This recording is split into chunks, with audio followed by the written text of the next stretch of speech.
ભાઈ આ ઓનલાઈન માં જે શર્ટ લ્યો એ શર્ટ મળી જાય ને ભાઈ, પણ 1000 રૂપિયાનો આવશે. આમાં ઓનલાઈન માં તો 550 રૂપિયાનો જ મળે, તમે કા 1000 રૂપિયા કયો? ઓનલાઈન નો ભરોસો ન કરાય. કાપડ કેવું આવે, એનો કલર ઉડી જાય, લાંબુ આવે કે ટૂંકું આવે, એની ગેરંટી કોણ લે? એની કરતા તમે અહીંથી જોઈને કપડા લ્યો મારા ભાઈ. મને આવો શર્ટ આપો. ભાઈ આ શર્ટ હે ને મારી બીજી દુકાને પડ્યો છે, હું કાલે તમને સવારે મંગાવી દઈશ, તમે કાલે સવારે 11 વાગે લઈ જાજો. આ તો વાંધો નહીં, કાલ મંગાવી રાખજો, હું લઈ જઈશ. આલ્યો ભાઈ પાર્સલ તમે ઓનલાઈન મંગાવ્યું હતું ને ઈ. એ મારી ઓલી બીજી દુકાનેથી તમારો જે શર્ટ આવવાનો હતો ને એ આવી ગયો, લઈ જાજો. લાવો ભાઈ ઓલો શર્ટ, આલ્યો 1000 રૂપિયા. હાલ્યો કરી લ્યો ચેક.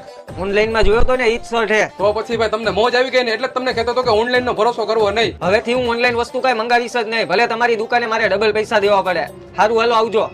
સેને બુદ્ધિના બારદાન 550 વાળો શર્ટ 1000 માં બટકાવ્યો, અને તમે ઓનલાઈન વસ્તુ લેતા ને મારી પાસે લઈ જાજો. થોડુંક મોંઘું પડશે પણ આવશે.